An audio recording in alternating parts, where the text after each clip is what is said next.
The celebration was over. On the walls of the palace, a spectral hand had written a sentence that no magician could decode. They sent for the man who remembered the God of old, Daniel, now an elder. "Mene," Daniel's voice echoed, "God has numbered the days of your reign and brought it to an end. The time of Babylon is finished." "Tekel, you have been weighed on the scales and found wanting. Your pride has left you empty in the eyes of the King of Heaven. Your kingdom is divided and given to the Medes and Persians." The decree was not a warning. That very night, the word was fulfilled. The king of the Babylonians was slain. Darius the Mede took over the kingdom at the age of 62. He brought with him a new law, a new order, and a thirst for excellence that Babylon had forgotten. Darius recognized in Daniel a spirit of excellence.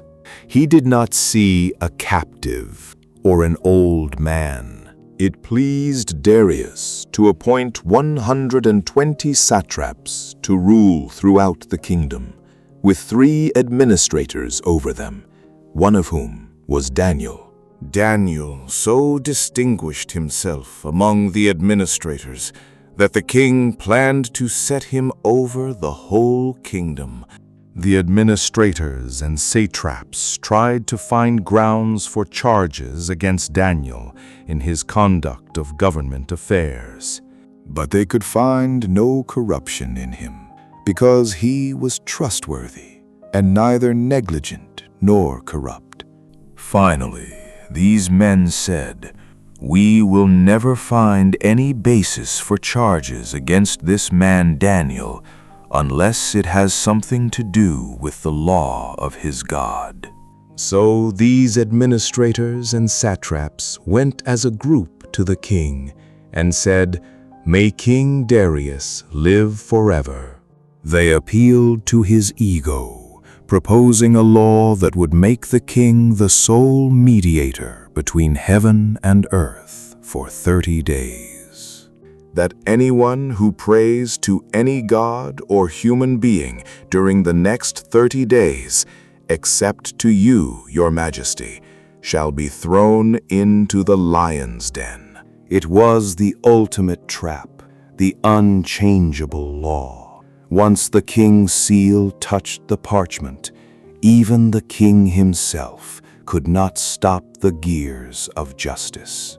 So King Darius put the decree in writing. With a single press of his ring, he had signed the death warrant of his most trusted friend. The law was broadcast to every corner of the empire. The trap was set, and the world waited to see if Daniel would bend. Now, when Daniel learned that the decree had been published, he did what he had always done. He did not hide, he did not flee, and he did not stop talking to the only king who truly matters. 3 times a day, Daniel went to his upper room, where the windows were open toward Jerusalem. He kneeled down and prayed, giving thanks to his God, just as he had done before. For Daniel, the unchangeable law of heaven was far more binding than any decree signed by a man. At noon, when the world was busiest, Daniel again withdrew to find his strength. He was a man with the spirit of excellence, and as evening fell, the ritual continued. In a shifting world of fickle kings and foolish laws, Daniel's relationship with the Almighty was the only constant that truly mattered. Then these men went as a group and found Daniel praying and asking God for help. They didn't just see a law being broken. They saw their rival being destroyed. Their faces, once calculated, now burned with the open fire of blind hatred. So they went to the king and spoke to him about his royal decree. Did you not sign a decree that for 30 days anyone who prays to any god or human except to you shall be thrown into the lion's den? The king had confirmed the law. He had no idea he was confirming the doom of the only advisor he trusted. Then they said to the king, "Daniel, who is one of the exiles from Judah, pays no attention to you, your majesty." When the king heard this, he was greatly distressed. He realized he had been played, and that his own pride had become the weapon used to murder his closest friend. He was determined to rescue Daniel and made every effort until sundown to save him. But the sun is a clock that no king can stop. As the shadows lengthened, the window of mercy began to close. Then the men went as a group to King Darius and said to him, "Remember, your majesty, that according to the law of the Medes and Persians, no decree or edict that the king issues can be changed." So the king gave the order. The man of law had been defeated by the law, and the voice of a friend was silenced by the silence of the decree. Daniel was brought out, his steps steady as he left the home he had occupied for decades. The city watched in silence as its greatest administrator was led to his execution. They brought him to the mouth of the den. Below, the shadows were alive with the sound of hunger. The king said to Daniel, "May your God, whom you serve continually, rescue you." Daniel was thrown into the den. The light of the world was replaced by the darkness of the pit. A stone was brought and placed over the mouth of the den, and the king sealed it with his own signet ring. Then the king returned to his palace and spent the night without eating and without any entertainment being brought to him. And he could not sleep.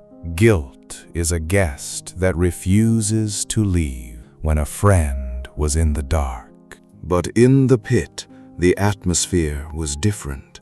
Where the world expected a scream, there was only the sound of steady, peaceful breathing. God had sent his angel. In the presence of heaven, the hunger of the earth was forgotten. The predators had become protectors. Daniel was not a victim in a pit. He was a guest in a kingdom that recognized its true master. While the king suffered in his palace of silk and stone, the prophet found rest in a den of teeth and bone. The peace of God passes all understanding. The longest night of the king's life was finally ending. As the first light of dawn touched the towers of Babylon, at the first light of dawn, the king got up and hurried to the lion's den. He did not go with the pomp of a monarch, but with the desperation of a man seeking a miracle. When he came near the den, he called to Daniel in an anguished voice, "Daniel, servant of the living God, has your God, whom you serve continually, been able to rescue you from the lions?" Then the impossible happened. A voice answered from the belly of the earth, proving that the King of Kings had the final word. Daniel answered, "May the king live forever. My God sent his angel and he shut the mouths of the lions. They have not hurt me, because I was found innocent in his sight." The king was overjoyed and gave orders to lift Daniel out of the den. The unchangeable law had met a power that could not be overruled. With the seal broken and the stone removed, the darkness of the pit was finally chased away by the light of a new day, a day of vindication. And when Daniel was lifted from the den, no wound was found on him, because he had trusted in his God. Not a hair on his head was singed by the fire of the furnace years ago, and now not a tooth of a lion had grazed his skin. The king's relief soon turned to a cold, righteous anger. He realized that the men who had used his own law to kill his friend were the true predators in his kingdom. At the king's command, the men who had falsely accused Daniel were brought in and thrown into the lion's den, along with their wives and children. The law of the Persians was indeed unchangeable. The very pit they had prepared for Daniel became the site of their own destruction. Then King Darius wrote to all the nations and peoples of every language throughout the land, "People must fear and reverence the God of Daniel, for he is the living God, and he endures forever. His kingdom will not be destroyed. His dominion will never end." The decree went out to every province, every tribe, and every tongue. The story of the man who walked with lions became the anthem of an empire. So Daniel prospered during the reign of Darius and the reign of Cyrus the Persian. He had outlasted the gold and now reigned in the silver. As the years turned, a new sun rose over the Persian Empire. Cyrus the Great took the throne, but his heart was already prepared for the truth Daniel carried. Daniel showed Cyrus the scrolls of the prophets, written 200 years before. Cyrus saw his own name and his destiny to set the people of Israel free. The 70 years of exile were over. Cyrus issued the decree. The temple in Jerusalem would be rebuilt. Daniel's lifelong prayer was being answered by a Persian king.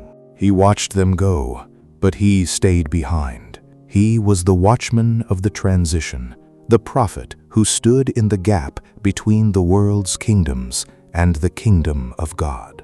In the first year of Belshazzar, Daniel had a dream. He saw the great sea stirred up by the 4 winds of heaven, and 4 great beasts came up out of the sea. The first was like a lion with eagle's wings, Babylon, the empire of gold, humbled and made to stand like a man. And there was a second beast, like a bear. It was told, "Get up and eat your fill of flesh." The Medo-Persian Empire, rising to devour the nations. After that, another beast appeared, like a leopard with 4 wings. Authority was given to it, the swift bronze empire of the Greeks. Finally, a 4th beast, terrifying and frightening and very powerful. It had large iron teeth. It crushed and devoured its victims. As I looked, thrones were set in place, and the Ancient of Days took his seat. His throne was flaming with fire, and its wheels were all ablaze. He was given authority, glory, and sovereign power. All nations and peoples of every language worshipped him. His dominion is an everlasting dominion. Daniel saw the end of human politics. He saw that the beasts would have their day, but the saints of the Most High would receive the kingdom forever. The angel Gabriel came to Daniel while he was still in prayer. "Daniel, I have now come to give you insight and understanding," the messenger said. Gabriel revealed a timeline of 70 weeks, a prophecy of the Messiah who would come to finish transgression and bring in everlasting righteousness. In his final days, Daniel stood by the great river. He saw a vision of a glorious figure who told him the secrets of the kings of the north and the south, and the final victory of the people of God. "As for you, go your way till the end," the voice had said. "You will rest, and then at the end of the days you will rise to receive your allotted inheritance." Daniel's influence didn't end with his breath. He left behind a roadmap of faith that would guide the wise men to the manger and the saints to the end of time. Those who are wise will shine like the brightness of the heavens, and those who lead many to righteousness like the stars forever and ever. The lions are still there, but so is the angel. The pit is no longer a place of death, but a place where the glory of God is revealed to the world. We remember them as they were, free, faithful, and full of life. They proved that the fire can only burn the ropes that bind us. Daniel's story is our story. It is the story of how to keep your heart in a world that wants your soul. It is the story of the King who walks with us in the dark. The empires of men will always rise and fall, but the story of Daniel is an unchangeable decree of hope for all who believe. This concludes our journey through the life of Daniel, the man of excellence, the prophet of kings, and the servant of the Most High. If this journey has strengthened your faith, don't forget to subscribe and hit the bell for more epic stories from the Word of God. Which part of Daniel's story impacted you the most? Was it the fire, the madness, or the den? Let us know in the comments below. Share this video with a friend who needs to be reminded that God is still in control of history. Stay stunningly serene. Until next time, remember, you are seen, you are loved, and your story is held in the faithful hands of God. God bless you, and we'll see you in the next story.